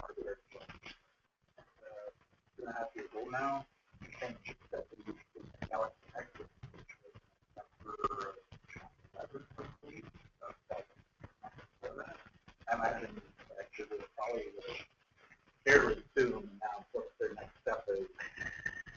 That's another part that's been kind of frustrating for a lot of developers, business owners, and investors is there's no idea yet. You know, for a long time it was when can anyone buy this? Now, as of a week or two ago, anyone can buy Glass in the U.S. But there's still no what's the roadmap, when are these features going to be in, how do we sell our app, when will we know when we can sell our app? You know, there's all these critical questions that have to be answered for an investor, for a business, for a developer. And right now it's just totally mum. Like, we can't even talk about it. And so a lot of investors have actually said, we're not going to invest in Glass yet until we see more of what the roadmap is. What are people going to be able to buy it for $500 or $300, or is it going to always be, you know, a very expensive device? And, yep. Technology release compared to anything else out there, because it is something that was not ready for production. And they said going into this, we're going to explore it. Not ready for prime time. But here you go. You know, expect the next 2 years, 3 years to be bumpy. Right. So it's like, what is this success? You know, is this meant to be something where you're supposed to have all these investors coming? Right. I mean, anyone who looks at it and says, I'm wearing a computer on my face and I can see this, you know, information, thinks it's an amazing success. It's awesome. But if you are looking at it from a business standpoint, you might, you know, think, well, how am I going to make money? I need to know now, and it can be a little bit of a struggle. So we'll see. Big news, I'm sure, at I/O this year, and we'll see where the whole platform goes. Hopefully it's good news. June 24th and 25th. Yeah, it's real soon here. I don't anticipate any news before then, but there should be quite a bit there. There's going to be some sessions there. There's a design sprint where there'll actually be people that help you design a Glass app and talk about what it needs and the actual design of the interfaces. And design is a big push at I/O this year, designing Android apps, designing web apps, designing on glass, on Android Wear. So we'll hear more, and hopefully it's all like good news, and people will be very excited about it. I mean, at I/O, when is there ever bad news? It seems like it's always pretty amazing news, like, oh, it's free, oh, everyone gets it, or here's this new amazing technology that no one else can do. So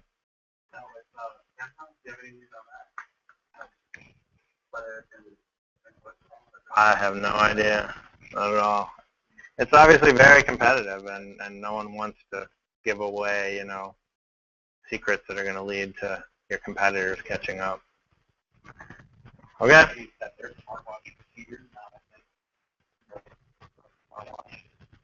Actually, from what I've read, it's fairly developer friendly, but it just hasn't gained a lot of traction with it.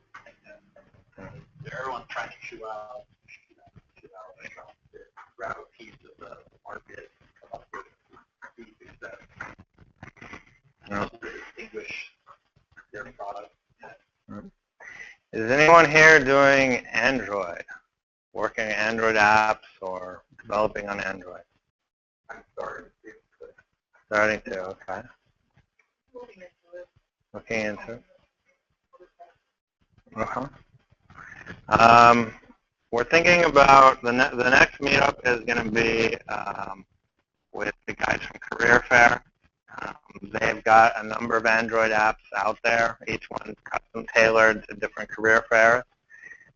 They're going to demonstrate Android Analytics, Google Analytics on Android. I think that's going to be really useful. That's something that I don't have in my apps yet, and I really want to get in there. I'm kind of waiting for this talk before I do that. It is June 3rd. I think there's one other thing we're going to cover there, but that's the main gist of it. I also talked to them about doing sort of an Android app, kind of like an app usability session where people bring in devices and someone brings in their app and everyone hammers on it all day with different devices and give usability feedback and things like that. So yeah, so even if you're just new to Android, you can come in and like mess with the device, mess with the apps, and even if you don't have a lot of feedback, you can hear other people's feedback. So we may do something like that after I/O. I doubt we'll be able to fit it in before, but it's kind of like an Android hack or app hack session kind of thing. So, all right, thank you very much for